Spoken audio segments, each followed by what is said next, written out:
नमस्कार, मी प्रशांत कदम. संपूर्ण देशभरामध्ये सध्या निवडणूक आयोगाच्या कारभाराबद्दलचे प्रश्न उपस्थित केले जात आहेत. लोकसभा निवडणुकीच्या निकालाला 1 वर्ष पूर्ण झालेलं आहे, पण या निकालाबद्दलचे प्रश्न लोकांच्या मनामध्ये अजूनही कायम आहेत. आणि अशा वेळी महाराष्ट्राच्या विधानसभा निकालाबद्दल एक अत्यंत महत्त्वाचा रिपोर्ट आलेला आहे आणि या रिपोर्टमध्ये पहिल्यांदाच काही तथ्यांसहित 11 प्रश्न असे उपस्थित करण्यात आलेले आहेत, जे महाराष्ट्र विधानसभेच्या निकालाबद्दल खूप महत्त्वाचे आहेत.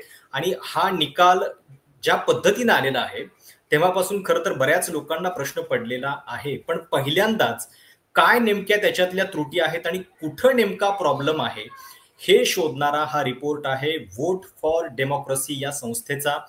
ही संस्था काय आहे तर 2023 मध्ये महाराष्ट्रामध्ये प्रामुख्यानं वेगवेगळ्या इंडिव्हिज्युअल्स आणि संस्थांनी एकत्रित येऊन ही संस्था स्थापन केलेली आहे. आणि मतदार जागृती, मतदारांचं रजिस्ट्रेशन यासोबतच हेट फ्री पोल आणि या संपूर्ण निवडणुकीमध्ये अकाउंटेबिलिटी असावी, पारदर्शकता असावी, या उद्देशानं ही संस्था काम करते. सामाजिक कार्यकर्त्या, मानवाधिकार कार्यकर्त्या तिस्ता सेटलवार्ड या संस्थेच्या को कन्व्हेनर आहेत.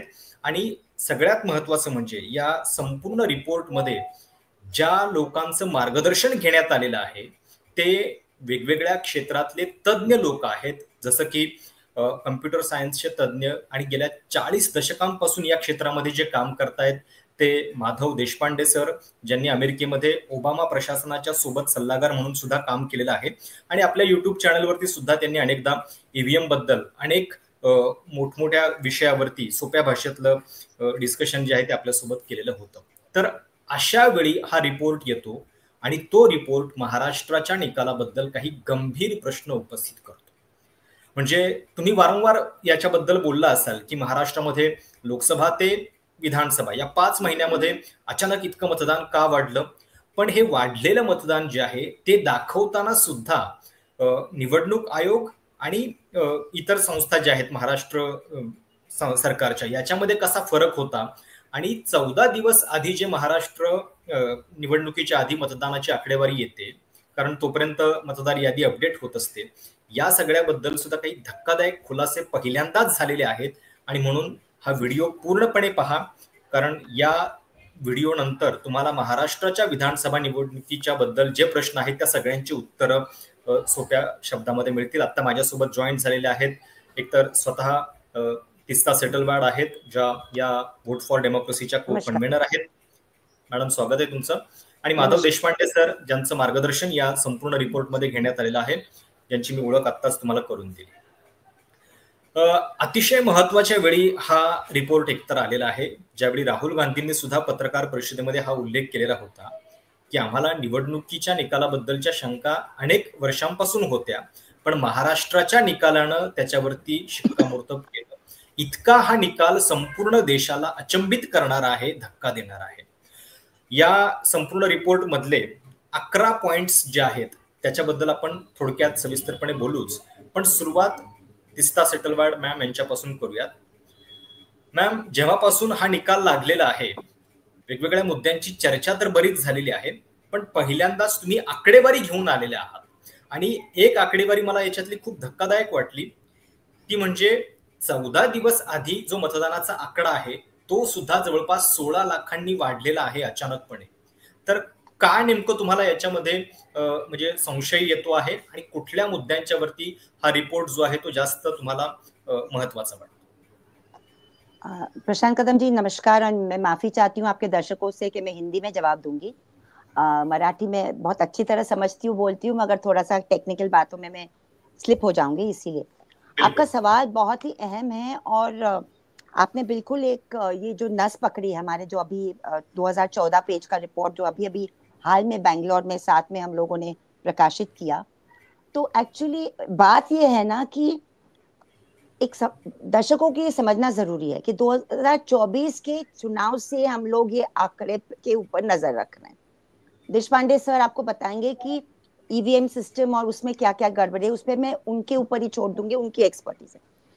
आंकड़े क्या दिखाते हैं प्रशांत कदम जी कि बहुत सारे धांधली होने की संभावना है. हम आंकड़े प्रस्तुत करते हैं, अभी ये कैसे हुआ, क्यों हुआ, वो तो जवाब चुनाव आयोग दे सकता है, और अगर वाकई निष्पक्ष एक जांच हो तो हमको पता चलेगा। मगर ये सवाल आपने जो पकड़ा वो यही है कि अगर आपके महाराष्ट्र के सीईओ के आंकड़े में और सेंट्रल इलेक्शन कमीशन में 11 लाख जैसे कि अंतर होता है, और 15 दिन पहले 16 लाख, इसका मतलब है कि हर विधानसभा क्षेत्र में 2,500 लोगों को आपने इस तरह जोड़ दिया 2083 क्षेत्र में।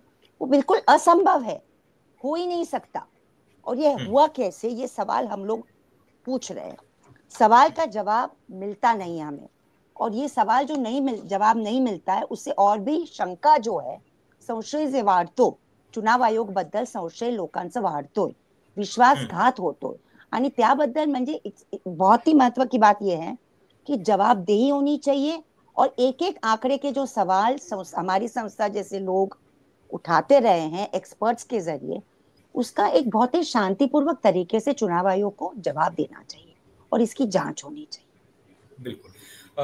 सगळ्यात आधी तर म्हणजे महत्वाचे जे प्रश्न याच्यामध्ये उपस्थित करण्यात आलेले आहेत, एकतर लोकांना आपण थोडंसं पहिल्यांदा एक सोपी आकडेवारी सांगतो मी।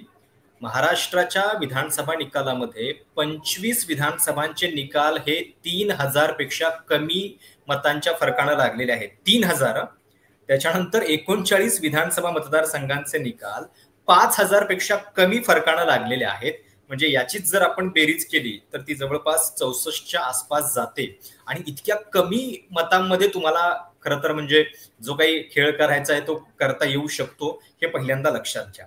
आता या रिपोर्टमध्ये 7.83% हाईक 5 वाजल्यानंतर जी झालेली आहे ती अनएक्सप्लेन्ड आहे असं म्हणण्यात आलेलं आहे, कारण त्याच्याबद्दल आयोगाचं जे कारण आहे ते आपल्याला अजूनही न पटणार आहे।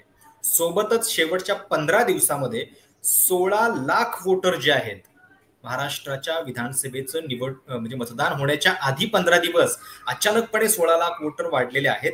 आणि अजून एक आकडेवारी मला याच्यातली खूप विशेष वाटली, ती म्हणजे 2024च्या लोकसभा निवडणुकीमध्ये भाजपचं जे मतदान आहे त्याची जर सरासरी काढली तर प्रत्येक विधानसभा मतदारसंघामध्ये भाजपला 88,000 मतं दिसत आहेत, आणि विधानसभेला अचानकपणे 6 महिन्यामध्ये फक्त हा आकडा 1,16,000 झालेला आहे। म्हणजे 28,000 मतं साधारणपणे भाजपची प्रत्येक विधानसभेमध्ये वाढताना दिसत आहेत। अशा पद्धतीचा हा रिपोर्ट जो आहे तो सांगतोय, आणि अतिशय गंभीर प्रश्न याच्यामध्ये उपस्थित करण्यात आलेले आहेत। पुन्हा या रिपोर्ट बद्दल काही गोष्टींकडे आपण येऊच, पण एक गोष्ट मला फक्त त्याच्यामध्ये आपण जे स्पाइक बद्दल बोलले ना, सॉरी सर एक मिनिट, की आपण जे बोलले की टोटली म्हणजे राज्याचे आपण एवरेज घेतलं, महाराष्ट्र का अगर एवरेज हम लेते हैं प्रतिशत का, तो जैसे आपने बताया कि 5 बजे के बाद 7.83% बढ़ावा होता है वोट में 5 बजे से लेके 12 बजे तक। मगर इसमें भी बहुत सारी आश्चर्यपूर्वक चीज ये है कि नांदेड़ में 13.5% होता है, जलगांव में एक कॉन्स्टिट्यूंसी में विधानसभा सिर्फ एक कॉन्स्टिट्यूंसी जलगांव में 11.11% होता है, हिंगोली में 11.6% होता है, सोलापुर में 10.63% होता है, बीड में 10.56% होता है, और धुले में 10.46% होता है। तो ये भी यूनिफॉर्मली इंक्रीज नहीं हुआ है, ये कई में ज्यादा कई में कम ऐसे हुआ है। और बहुत सारी चीजें दूसरी भी आप रिपोर्ट में देखे ही होंगे, आप अपने दर्शकों को बताएंगे। मगर 2019 और 2024 के बीच में भी अगर आप आंकड़े देखेंगे तो किस तरह ये स्पाइक है, बिल्कुल नामुमकिन और आश्चर्यजनक है, ये भी हमारे सामने आता है। सॉरी सर देशपांडे नाही, नो प्रॉब्लेम। इनफॅक्ट मी एक गोष्ट आणखीन त्याच्यामध्ये ऍड करतो, मॅडम जे म्हणाले त्याच्यामध्ये अनेक ठिकाणी असं आहे की 600 मतं 5 वाजल्यानंतर ऍड झाली आहेत। आता इलेक्शन कमिशनच्या म्हणण्यानुसार ईव्हीएम मध्ये अशी त्यांनी रचनाच केलेली आहे मुळात, असं त्यांचं म्हणणं आहे। मी त्यांनी सांगितलेलं त्यांच्या वेबसाईटवरचं सांगतोय, माझ्या मनाचं सांगत नाही, की 2 मिनिटाच्या आत एक मत पडू शकत नाही पूर्ण प्रोसेस व्हायला। म्हणजे एखादा मतदार त्यांचं म्हणणं असं आहे की 1.5 मिनिट मशीनच पुढचं मत घेत नाही, ऍक्सेप्टच करत नाही, मशीन रेडीच नसतं, हे त्यांनी डॉक्युमेंटेशन मध्ये म्हटलेलं आहे, मी माझ्या मनाचं नाही सांगत.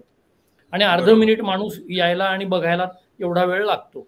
त्यामुळे 2 मिनिट, अगदी आपण असं धरलं 1.5 मिनिटाला एक मत पडलं, 2 मिनिटं जाऊ द्या, माणूस तयारच आहे असं धरा, तरी देखील 600 म्हणजे तासाभरात किती मतं पडू शकतात? 40. 1.5 मिनिटाला एक मत पडलं तर 10 घंटे लगेंगे. 600 मतं पडायला किती वेळ लागेल? म्हणजे 5 वाजल्यानंतर 400 मतं पडायला जवळपास 10 तास लागतील. म्हणजे 5 वाजल्यानंतर संध्याकाळी तुमचं मतदान संपणार किती वाजता? पहाटे 3 किंवा 5 वाजता दुसऱ्या दिवशी. संपलंय का? तसं नाही संपलेलं. म्हणजे कुठेतरी गडबड आहे ना. अगदी साधं, बाकी पर्सेंटेजेस वगैरे आपण आहेच डेटा तिथे, पण हे पण लक्षात घ्यायला हवंय. बरोबर. नाही, म्हणजे या संपूर्ण रिपोर्टमध्ये जे महत्वाचे प्रश्न उपस्थित करण्यात आलेले आहेत ते मी तुम्हाला प्रेक्षकांसाठी पुन्हा एकदा सांगतो की एकतर जे म्हणजे याच्यामध्ये मतदार यादीमध्ये समाविष्ट करण्यात आली आणि नंतर डिलीट करण्यात आलेले आहेत, याच्यामध्ये एक फेरफार मोठा दिसतोय. त्याच्यानंतर 5 वाजल्यानंतरच्या मतदानाबद्दल आपण बोललोच. सोबतच 6 महिन्यामध्ये केवळ 46 लाख मतदार वाढले. आणि हा एक मुद्दा खूप महत्वाचा आहे, आपण तो तिस्ता मॅम कडून पुन्हा समजून घेऊ की why are polling day figures different from counting day figures. किती गंभीर गोष्ट आहे की ज्या दिवशी पोलिंग झालं त्या दिवशी एक आकडेवारी येते आणि काउंटिंगच्या दिवशी दुसरी. हा काय प्रकार आहे हे आपण समजून घेऊ. सोबतच why do official data sources conflict on basic voter numbers. म्हणजे ज्यावेळी निवडणुकीची घोषणा होतीये त्यावेळी सरकारी यंत्रणाच ज्या आकडेवारी देत आहेत त्याच्यामध्ये फेरफार दिसतोय. आणि सोबतच ट्रान्सपरन्सीच्या बद्दल तर म्हणजे अनेक मुद्दे आहेत की केवळ एका पक्षाला म्हणजे पूर्णपणे मुभा सवलत आहे आणि दुसऱ्यांना मात्र कारवाई होत असते. आता याच्यातला या फाइंडिंग मधला जो पहिला मुद्दा आहे देशपांडे सर, तो आहे ईव्हीएम डेटा मिसमॅच बद्दलचा. तर म्हणजे ईव्हीएमचा डेटा सुद्धा मिसमॅच होऊ शकतो. तर हा काय प्रकार आहे? याच्यामध्ये असं म्हटलंय की जवळपास 95 कॉन्स्टिट्युएन्सी मध्ये जी मतं पडली आणि जी काउंट केली गेली त्याच्यामध्ये फरक दिसतो आहे. तर हे कशामुळं? आता तिथे जायच्या अगोदर मी 2 गोष्टी बोलतो तुमच्या परवानगीने. एक असं की हे जे सगळं आमचं अभियान आहे याच्यामध्ये राजकीय रंग लोक देत आहेत, त्याला तो देऊ नये. कारण आपलं मत कसं आहे, लोकशाहीमध्ये प्रत्येक माणूस हा आपण असं म्हणतो समान असतो, इक्वल. Democracy guarantees equality. त्याचा अर्थ काय की प्रत्येक माणसाला एक मत असतं. मग तो पंतप्रधान असो, राष्ट्रपती असो वा सामान्य आमच्या तुमच्या माझ्यासारखा सामान्य माणूस असो, प्रत्येकाला एक मत असतं. त्यामुळे त्याचा निवडणुकीवरचा प्रभाव, त्याचा प्रशासनावरचा प्रभाव हा तेवढाच असतो. हे त्याचं मूळ सूत्र आहे लोकशाहीचं. आता असा विचार करा क्षणभर की देशामध्ये 2च पक्ष आहेत, बीजेपी आणि काँग्रेस. आणि समजा माझ्या नावाचा आणखीन एक डुप्लिकेट कुठेतरी वोटिंग कार्ड आहे, कुठे मला माहित नाही, कुठेतरी आहे, आणि मी भाजपचा आहे, मी भाजपला मत दिलं, आणि तो जो डुप्लिकेट कोणीतरी ज्यांनी मत दिलं त्यांनी काँग्रेसला मत दिलं. देशात 2च पक्ष आहेत असं समजा क्षणभर. आता माझ्या मताची किंमत काय झाली? 0. कारण एक मत बीजेपीला गेलं, एक काँग्रेसला गेलं. उलटही होऊ शकतं, मी काँग्रेसचा आहे, मी काँग्रेसला मत दिलं, दुसऱ्यांनी बीजेपीला दिलं, माझ्या मताची किंमत काय झाली? 0. त्यामुळे मत एकच असणं म्हणजे मतदार यादी ही कुठल्याही गडबडीशिवाय असणं हा प्रत्येक राजकीय पक्षाचा आणि प्रत्येक नागरिकाचा जिव्हाळ्याचा प्रश्न असला पाहिजे. त्याच्यामध्ये राजकारण येता कामा नये. लोकांनी कोणाला मत द्यावं कोणाला नाही हे प्रत्येकाने आपापलं ठरवावं. असं जेव्हा आपण म्हणतो तेव्हा त्या प्रत्येकाच्या मताची किंमत सारखी असते असं आपण मुळात मान्य करतो. जेव्हा जास्ती मी सांगितलं तसं एकाहून जास्त जर वोटिंग कार्ड आले तर माझ्या मताची किंमत तेवढी कमी होत जाणार आहे, 0 होणार आहे थोडक्यात. हा पहिला मुद्दा. दुसरा मुद्दा असा की हे सगळं जे आहे ना हे डेटा बद्दल आहे. आपली सगळी जी सिस्टीम आहे ती आता इलेक्ट्रॉनिक झालेली आहे. मत तुमचं आपलं इलेक्ट्रॉनिक आहे आणि त्याची मोजणी देखील इलेक्ट्रॉनिक होते. दुर्दैवाने त्याच्यामधले सगळे टप्पे जे आहेत ते जुन्या बॅलट बॉक्सच्या साठी जे काही नियम केले होते त्याच्यासाठी आहेत. म्हणजे उदाहरणार्थ ईव्हीएम बंद करा, तो सील करा, त्याला कुलूप लावा, त्याच्यावर लाखेचं शिक्का मारा वगैरे वगैरे. आता तुम्ही मला सांगा, तुमच्या घरात वायफाय राउटर आहे, तुम्ही तो वायफाय राउटर चालू केलेला आहे, तुम्ही बघताय फोनवर वगैरे वगैरे, तुम्ही घराला कुलूप लावल्यावरती बाहेर पडल्यावर तुम्हाला वायफाय राउटरला जोडता येत नाही असं होतं का? नाही होत. बरोबर. कुलूपाच्या हातनं तुम्ही जाता ना वायफाय पर्यंत. इलेक्ट्रॉनिक गोष्टीला इलेक्ट्रॉनिक कुलूपच हवं. ही आपण सोय कुठेच केलेली नाही. म्हणजे हे 2 वर्ष सांगून देखील इलेक्शन कमिशननी त्याची काही नोंदच घेतलेली नाही, त्याच्यावर काही कार्यवाही केलेली नाही. 2 वर्षापूर्वी पहिल्यांदा मी असं म्हटलं की हे सगळे 7 बदल करा. ईव्हीएमची सगळी जी काय धांदल गडबड होण्याची हे ते सगळं निघून जाईल. बरोबर. आणि त्यासाठी प्रत्येक ईव्हीएम मागे फक्त 900 रुपये खर्च येईल.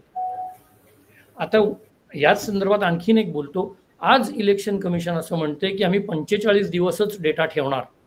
हो. आपल्या देशामध्ये प्रत्येक गोष्टीचा डेटा, साधा इन्कम टॅक्स रिटर्न भरलं तरी इन्कम टॅक्स चा नियम तुम्हाला सांगतो की तुम्हाला 7 वर्ष तुमचं रिटर्न तुमच्याकडे ठेवलं पाहिजे.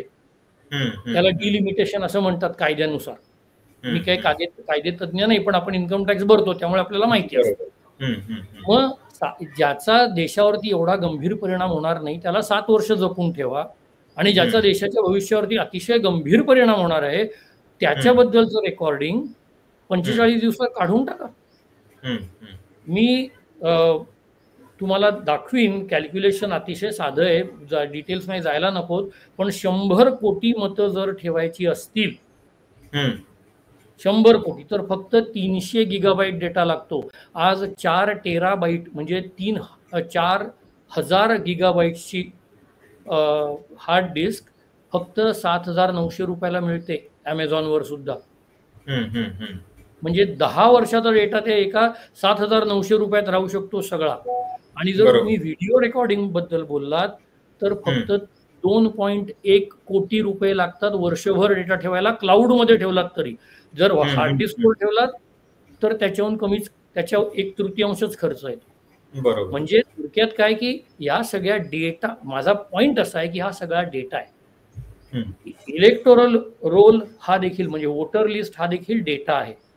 त्याचा परिणाम वोटिंग करण्यावर होतो. आणि मतदानाचा डेटा आहे ईव्हीएम मधला, तो देखील डेटाच आहे, त्याचा परिणाम रिझल्ट वरती होतो. आता रिझल्ट, ईव्हीएमचे जे टप्पे आहेत की ज्यावेळी मतदान होतं त्यानंतर ईव्हीएम स्टोअर केलं जातं, त्यानंतर ते काउंटिंगला जातं, ह्या प्रत्येक टप्प्यावरती आहे तो डेटा बदलला नाही ना, हे सिद्ध करता आलं पाहिजे इलेक्ट्रॉनिकली. बरोबर. जे अतिशय सामान्यपणे आपण बँकेच्या अकाउंटमध्ये देखील हे करतो, रोज करतो.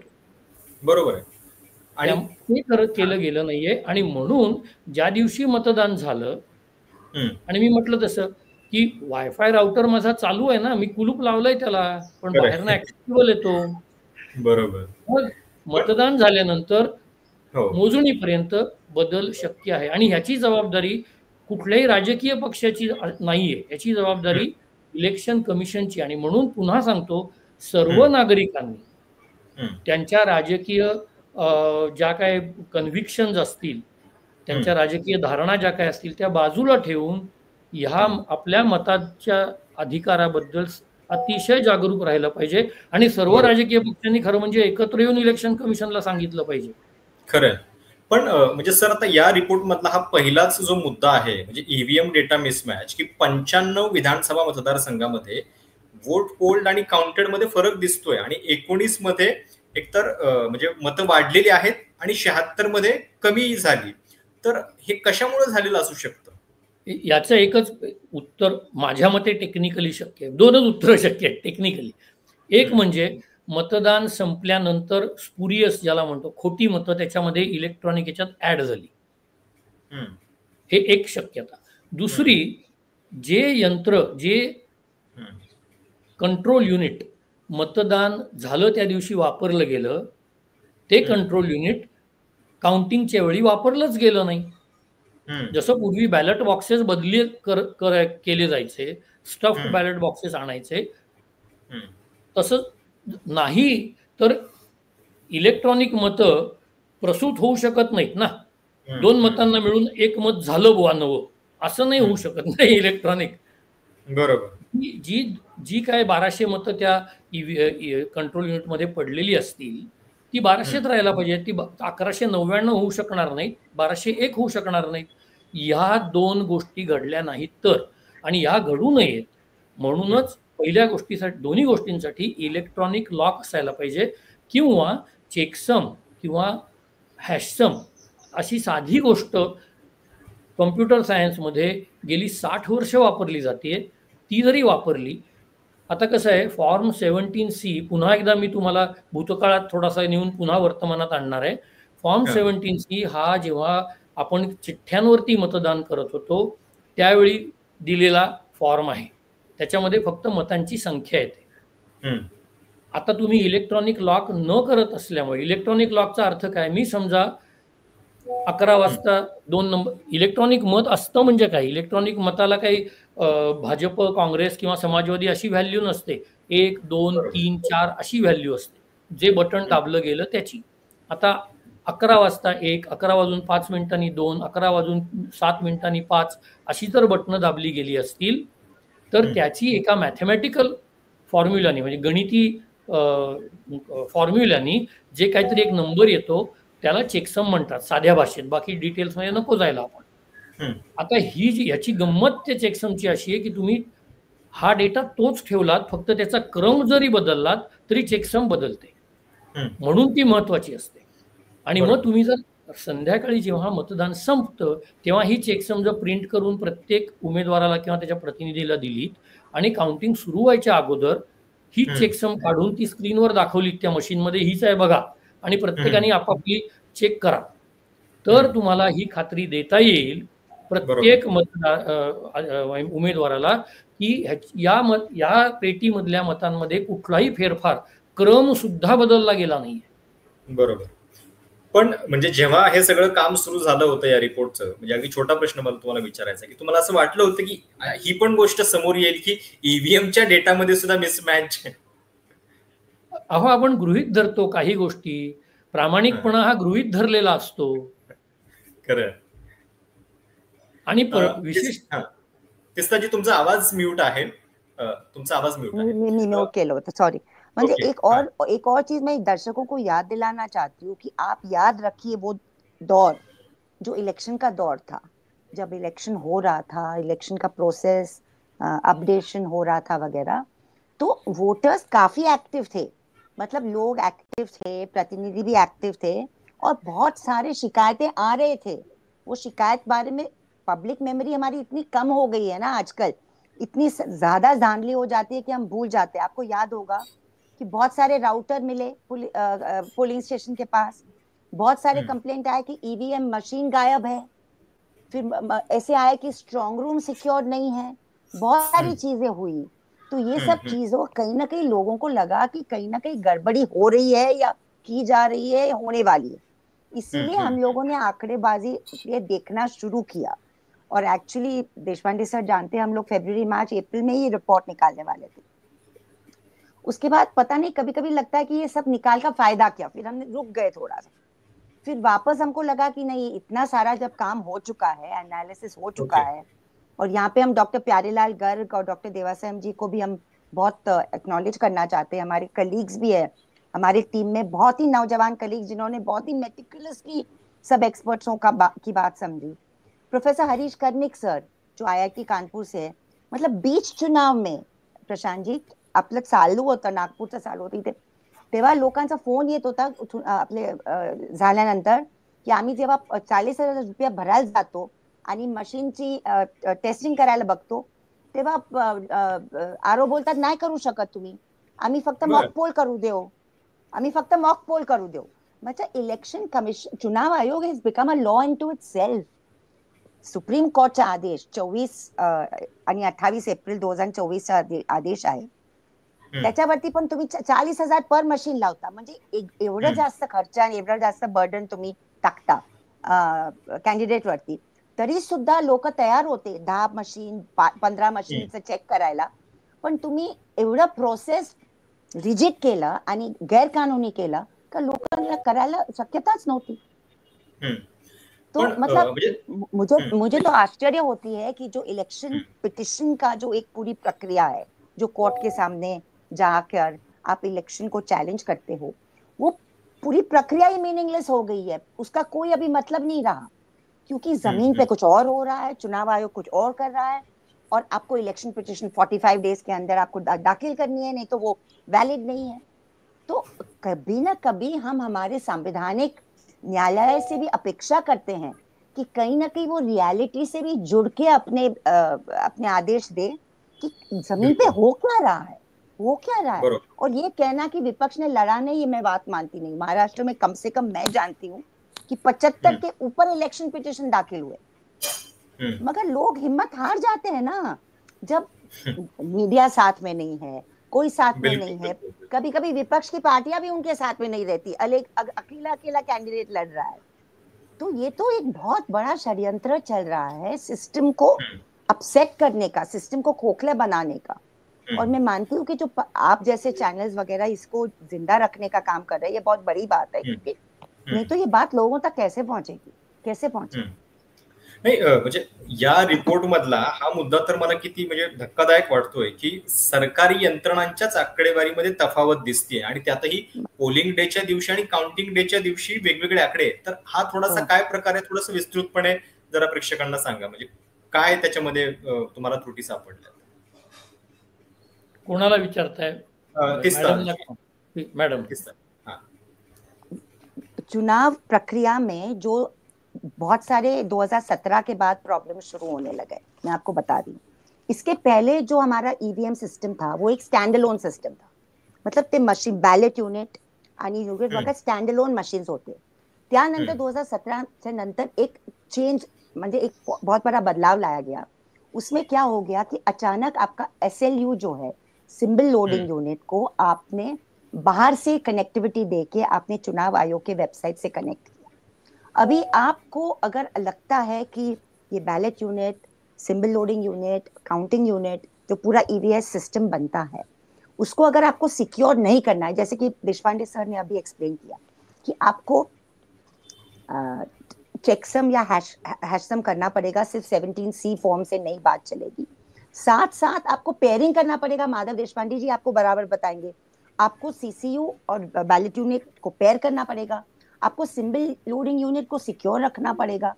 आप मानते ही नहीं है कि कोई आपके साथ प्रश्न कर सके या प्रश्न करने लायक है. तो इसीलिए ये सब चेंजेस होने के बाद हमारा ये कहना है प्रशांत जी कि एक पूरी तरह से शास्त्रीकरण हो गया है, वेपनाइजेशन हो गया है इलेक्शन सिस्टम का, जिसमें वोटर्स लिस्ट एक ही हिस्सा है, मगर बहुत अहम हिस्सा है, मगर साथ साथ EVS सिस्टम भी है, साथ साथ वो SLU यूनिट भी है, जिसमें लेबाइल मेमोरी है. लेबाइल मेमोरी मतलब ये है कि जो मेमोरी, जैसे आपको समझाएंगे देशपांडे जी, it is not a machine that will be manipulated, but the data that is being fed into the machine is open to manipulation. अभी हो रहा है कि नहीं हो रहा है, अगर आप इंस्पेक्शन देंगे लोगों को, एक्सपर्ट्स को, आजाद एक्सपर्ट्स को, तो वो मालूम करके आपको बताएंगे. अगर आपको जांच करवानी ही नहीं है, अगर आपको पूरा ब्लॉक करना है इंडिपेंडेंट जांच को, तो फिर सवाल ही उठते रहेंगे, संदेह बढ़ते जाएंगे, सस्पिशन बढ़ते जाएंगे, मगर कोई उसका नतीजा नहीं पहुंचेगा हमारे सामने. बिल्कुल. या आपका सवाल का जवाब यह है कि एक्चुअली मशीन बदल भी सकती है. अगर ये सिक्योरिटी नहीं है, आपका सवाल का संक्षेप में जवाब कि ये आंकड़े में फर्क कैसे हुआ, हो सकता है काउंटिंग यूनिट बदला गया. Okay. Between counting day, between polling day and counting day, we don't know. We are just making extremely responsible conjectures over here. हम लोग बस कुछ सवाल उठा रहे हैं जिम्मेदारी से. जवाब देना चुनाव आयोग का काम है, और वो जवाब तभी आएंगे जब वो निष्पक्ष एक्सपर्ट्स जो है, जिसका कोई स्टेक नहीं है. माधव देशपांडे इलेक्शन नहीं लड़ने वाले, प्यारेलाल गर्ग सर इलेक्शन नहीं लड़ने वाले हैं, मैं इलेक्शन कभी लड़ने वाली नहीं हूँ. हम जब सवाल उठा रहे हैं तो कम से कम डिसेंटली इसको जवाब देने का काम जांच के साथ तो करिए. बिल्कुल. देशपांडे सर, आता हे या रिपोर्ट नंतर तर खरे 11 प्रश्न जे आहेत खूप गंभीर महाराष्ट्राच्या निकालाबद्दलचे हे आहेत. पण आता सुद्धा म्हणजे आपण देशाच्या राजकारणामध्ये असं बघतोय की मतदार यादीबद्दलच्या तर चर्चा खूप सुरू झालेल्या आहेत, आणि त्याच्यातनं असं वाटतंय की बहुधा ईव्हीएमचा मुद्दा जो आहे तो आता मागे पडलेला आहे. ईव्हीएमला क्लीन चिट मिळालेली आहे का, असं पण काही लोकांना वाटतंय की आता सगळं खापर फक्त मतदार यादीवरती. तर तुम्हाला त्याच्याबद्दल नेमकं काय म्हणायचंय? ईव्हीएमला आपण क्लीन चिट द्यायची आहे का नाही? नाही, अगदी अतिशय अतिशय योग्य बोललात, अतिशय. आणि हाच सगळा प्रॉब्लेम आहे की आता मोठं एक प्रूफ मिळालंय वोटर लिस्टमध्ये. याचा अर्थ ईव्हीएम गडबड करत नाही असा होत नाही. हे दोन एकमेकांना, आपण ज्याला इंग्लिशमध्ये म्युच्युअली एक्सक्लुझिव्ह म्हणतो, म्हणजे एक असेल तर दुसरं नाही असं नाहीये. हे दोन्ही एकमेकांच्या बरोबर आणखीन गडबड करू शकतात, हे लक्षात घ्या. म्हणजे मतदार यादीमध्ये गोंधळ असूच शकतो आणि म्हणून एकाच मतदाराच्या नावाने 4 मतं पडूच शकतात. किंवा जिवंत असलेला माणूस मृत घोषित झाल्यामुळे त्याला मतदान करताच येणार नाही असंही होऊच शकतं. परंतु आता फॉर एक्झाम्पल आपण पेअरिंग म्हटलं. आता पेअरिंगचं तुम्हाला उदाहरण देतो. आपण ब्लूटूथ फोन आणि स्पीकर घरात रोज वापरतो. आपण आलो की तुम्ही जर तुमच्या स्पीकरला तुमचा ब्लूटूथचा फोन पेअर केला असेल आणि मी बाहेरनं आलो तुमच्याकडे आणि मी जर तो पेअर करायचा प्रयत्न केला माझा फोन, तर तो पेअर होतो का? नाही होत, कारण तुमचा फोन पेअर्ड आहे. याला पेअरिंग म्हणतात की एकमेकांच्या बरोबर ते काम. आणि हे पेअरिंग जर नसेल तर नुसती चिठ्ठी लावली तुमच्या ब्लूटूथच्या स्पीकरवर आणि तुमच्या फोनवर, तर तुमच्या फोनवरची चिठ्ठी काढून मी जर माझ्या फोनवर लावली, माझा फोन पेअर होणार आहे ना. चिठ्ठी याला अर्थ नाही आहे. इलेक्ट्रॉनिक पेअरिंग व्हायला पाहिजे. ते जर नसेल तर ते कंट्रोल युनिट दुसऱ्या व्हीव्हीपॅट बरोबर वापरलं गेलं होतं का, आणखीन वापरलंच गेलं नव्हतं का आणि बाहेरनं आलं का, या प्रश्नांना उत्तरं मिळत नाहीत. आणि मग कंट्रोल युनिट बदललं गेलं असण्याची शक्यता तुम्ही इलेक्ट्रॉनिकली डिस्प्रूव्ह करू शकत नाही. नुसते वादे किंवा नुसतं म्हणणं याला अर्थ नाही. कारण इलेक्शन कमिशननी जेव्हा ते म्हणतात की आम्ही टेस्टिंगला बोलवलं होतं, इलेक्शन कमिशननी शपथ घेऊन सांगावं की टेस्टिंगला बोलवल्यावर त्यांनी एक तर नागरिकांना बोलवलं नव्हतं, फक्त पॉलिटिकल पार्टीजना बोलवलं होतं. दुसरी गोष्ट, त्यांनी कोणालाही ईव्हीएमला हातही लावू दिला नाही. नुसतं बघा आणि प्रयोग करा. बघून कोण प्रयोग करतो? तुम्ही गाडी विकत घ्यायला गेलात आणि जर तुम्हाला गाडी विकणाऱ्यांनी सांगितलं की तुम्ही गाडीला हात नाही लावायचा, तुम्ही टेस्ट राईड घ्यायची नाही, स्टिअरिंग व्हील फिरतंय की नाही बघायचं नाही आणि गाडी विकत घ्यायची, याल का गाडी? नाही घेणार ना. मग तुम्ही टेस्टिंग असं करू दिलेलं नाही. मग आम्ही जर विचारलं की हे कशावरनं बदललं गेलं नाही, तर ह्याचं इलेक्ट्रॉनिक प्रूफ द्यायला पाहिजे इलेक्शन कमिशननी. मी सांगतो म्हणून ऐका, हे बरोबर नाहीये. त्यामुळे हे कंट्रोल युनिट बदललं गेलं असण्याची शक्यता नाकारता येत नाही आताच्या पुराव्यांनुसार. आणि लोकांनी हे लक्षात घ्यायला पाहिजे की हे वोटर लिस्टमध्ये फ्रॉड आहे म्हणून हे सगळ्या गोष्टी बंद झालेल्या नाहीत. हे प्रश्न तिथेच आहेत, त्यांची उत्तरं मिळाली नाहीत. आणि या यादीच्या मध्ये सुद्धा एक सातत्यानं मुद्दा येतोय की इलेक्ट्रॉनिक वोटर लिस्ट की जी सहज सर्च होऊ शकेल अशा पद्धतीची यादी निवडणूक आयोगाकडनं मिळत नाही आणि त्याच्यासाठी फार मोठा संघर्ष राजकीय पक्षांना करावा लागतोय. आता ते काल जे पत्रकार परिषदेमध्ये त्यांचं स्पष्टीकरण होतं की सुप्रीम कोर्टाच्या आदेशानं 2018 मध्ये मध्य प्रदेशच्या निवडणुकीची केस कोर्टामध्ये गेली होती, पण त्याच्यामध्ये पण जजमेंट कुठेही तुम्हाला रिस्ट्रिक्ट करत नाहीये की अशा याद्या देऊ नका म्हणून, पण तरी सुद्धा त्याच्या नावाखाली हे होतंय. तर ती इलेक्ट्रॉनिक वोटर लिस्ट मिळण्यामध्ये काय प्रॉब्लेम आहे? म्हणजे की निवडणूक आयोग का नाही देऊ शकत? प्रशांत सर, ते प्रेस कॉन्फरन्स बद्दल आपण काही सांगायचो. आपण रोजाना जे सेलिब्रिटी जातात, वोट देतात, त्याचे फोटो बघतो. ते बायका असू दे का मर्द असू दे. आणि आता तुम्ही बहु बेटीचं नाव काढून तुम्ही सांगता का आम्ही देऊ नाही शकत. I mean it was a mindless press conference. म्हणजे आणि दुसरी गोष्ट, ॲफिडेव्हिटची गोष्ट, मला 2 गोष्ट सांगायची होती. Sorry sir, I just interrupt. की आपण बोल रहे कि हलफनामा दे दीजिए.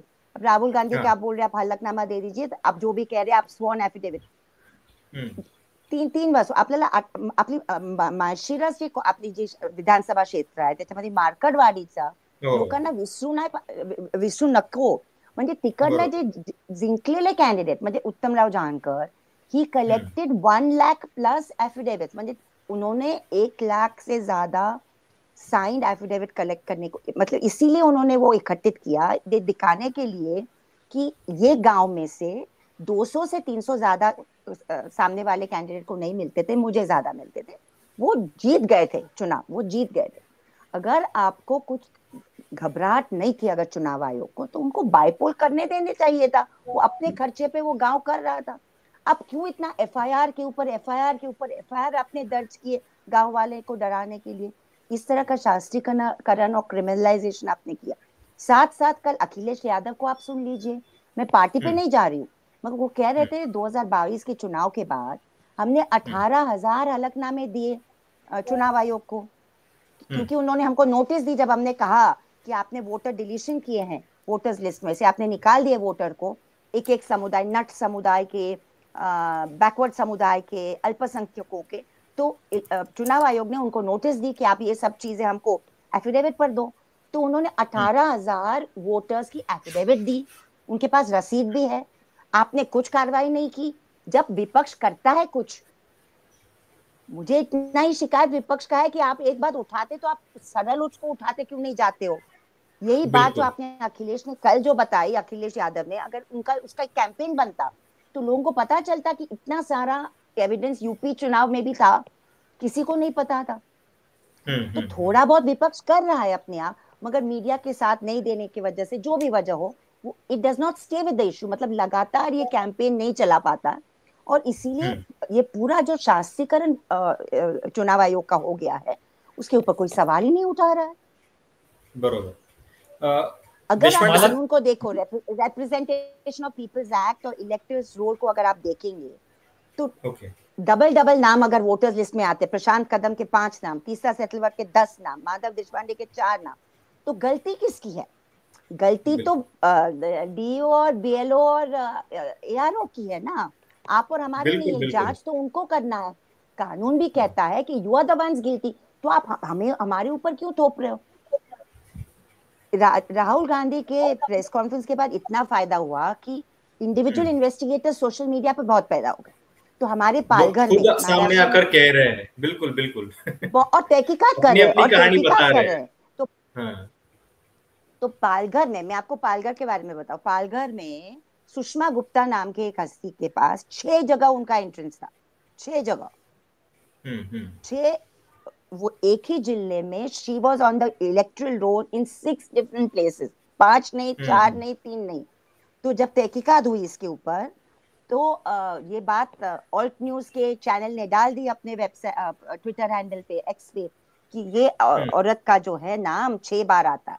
तो फिर एक वेंकटेश नायक नाम के एक आरटीआई वॉरियर है, उन्होंने इसको आगे जांच लिया और उन्होंने देखा कि 6 के 6 में जो बीएलओ आरओ और ये है, उनका नाम एक ही है। मतलब सरकारी ऑफिसर्स 6 के 6 एक ही है। मैं उनका नाम भी आपको दे सकती हूँ। तो उनके ऊपर कार्रवाई नहीं होनी चाहिए क्या? मतलब उनके ऊपर कार्रवाई होनी चाहिए कि नहीं होनी चाहिए? जब ये जांच आई है बात पब्लिक डोमेन में, तो करनी चाहिए कि नहीं करनी चाहिए? तो उसके ऊपर वो महाराष्ट्र पल्लवी सावंत बीएलओ थी, ईआरओ थे शेखर घाड़गे और डीओ थे गोविंद बोबड़े पालघर में। 6 के 6 एंट्री में इन्हीं तीनों का नाम है। ये कैसे हो सकता है? एक ही इंसान के इसमें किती गंभीर गोष्टी आहे ना, ते आपल्याला या निमित्तानं कळतंय. सर, मॅडमनी 2 महत्वाचे मुद्दे मांडले त्याच्यात आता. एक म्हणजे लोकशाहीमध्ये चेक्स आणि बॅलन्सेस नावाची एक कन्सेप्ट असते, म्हणजे कोणीही निरंकुश होऊ नये अशी व्यवस्था असते. आत्ताचं इलेक्शन कमिशन स्वतःला निरंकुश समजतंय.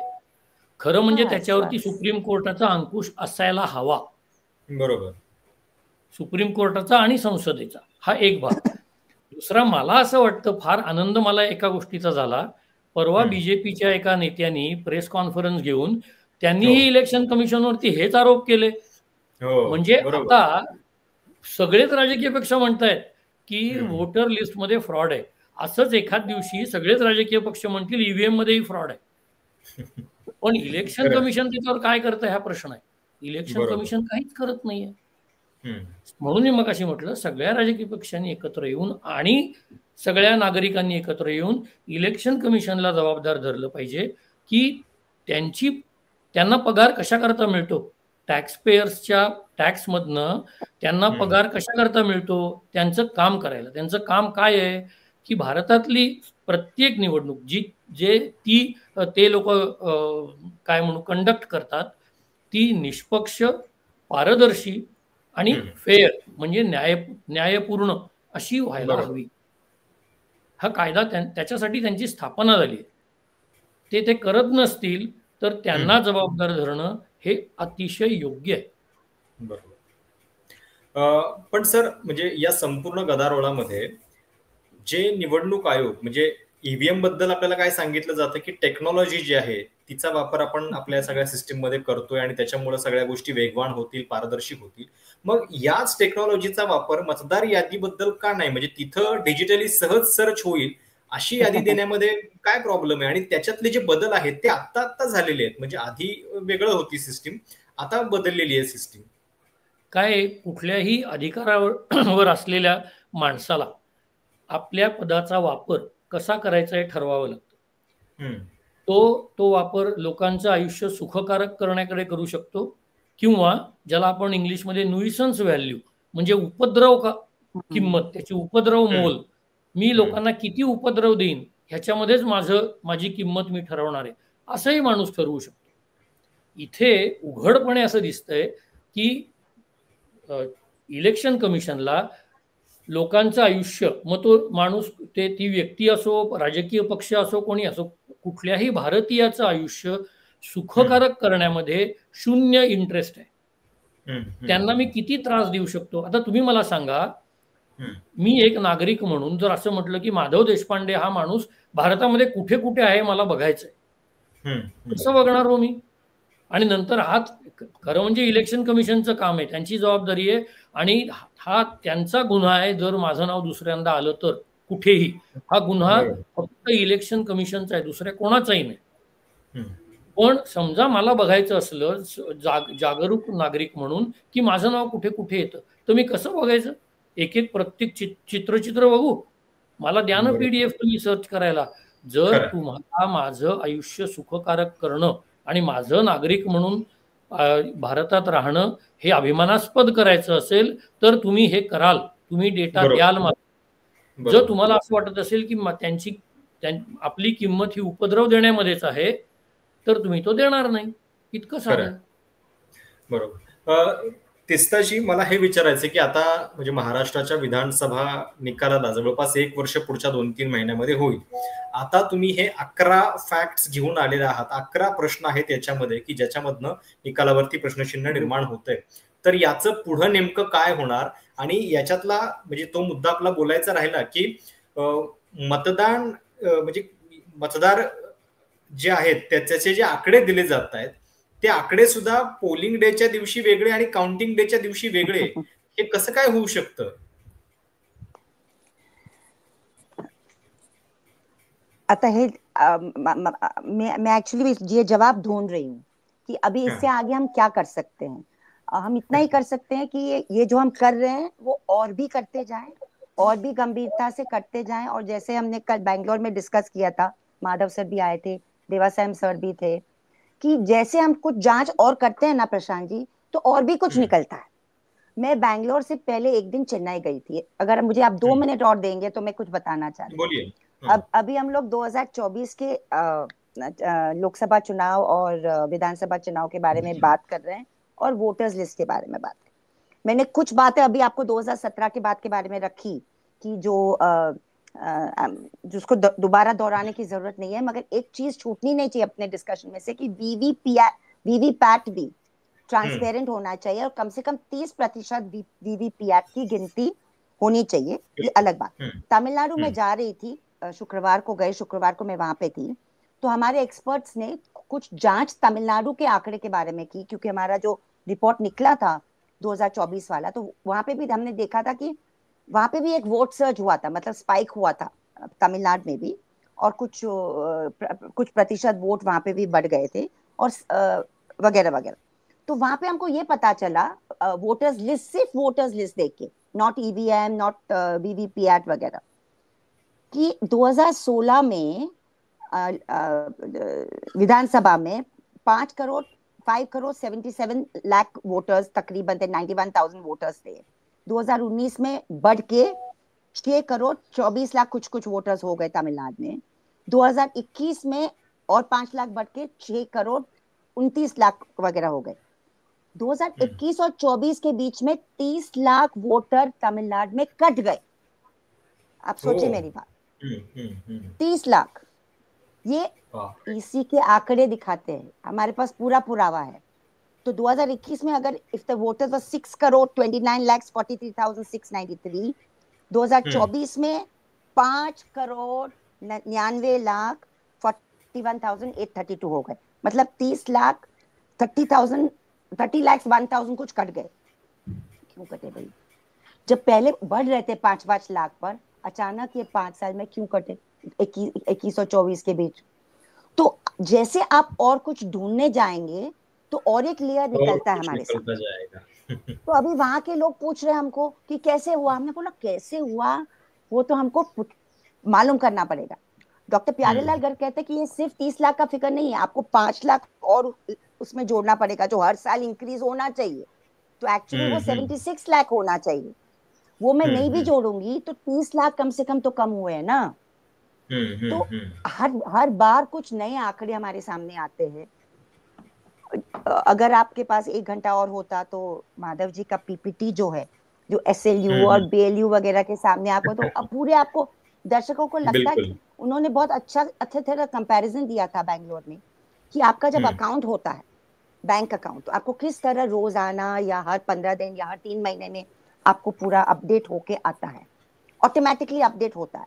अगर वो डेटा बराबर फीड नहीं होगा कि कितना इंटरेस्ट प्रशांत जी को मिला अगस्त महीने में, तो फिर आपका दिसंबर में इंटरेस्ट का आंकड़ा बराबर नहीं होगा।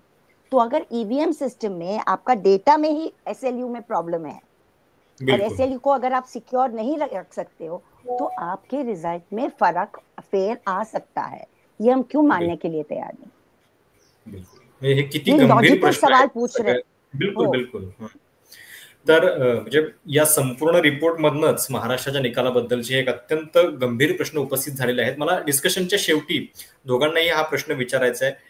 सर, जेव्हा हे प्रश्न विचारले जातात निवडणूक यंत्रणेबद्दलचे, आयोगाबद्दलचे, ईव्हीएम बद्दलचे, मतदार यादीबद्दलचे, तेव्हा लोकांचं काही असं म्हणणं असतं की हे तुम्ही व्यवस्थेवरती प्रश्नचिन्ह निर्माण करताय, म्हणजे आता आयुक्त पण असं म्हणाले की हा संविधानाचा अपमान होतो म्हणून।